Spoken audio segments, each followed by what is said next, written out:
A response to the parable of the shrewd manager.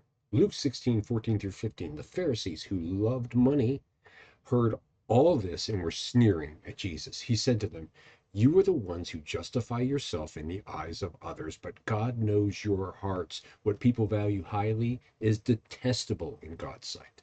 Okay, so our intuition about yesterday was absolutely right. Imagine that.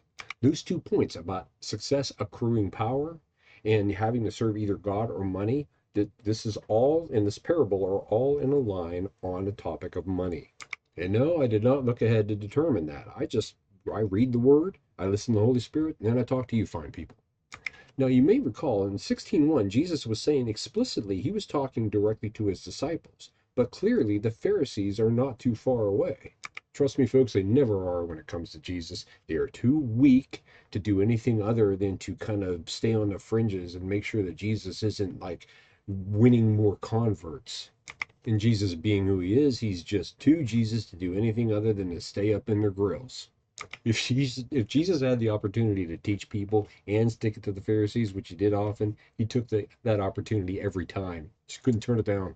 So what all this means is when Jesus says here that we cannot serve God and money, that is directed to you and I. That is clearly directed to you and I, disciples of Christ. But it's also directed to these eavesdropping Pharisees.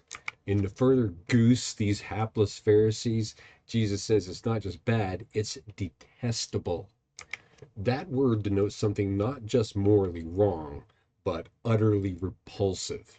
The Pharisees would hear that this is just offensive to God's holiness, akin to ritual uncleanliness and the idolatry that defiles. So yes, use money, but don't love it.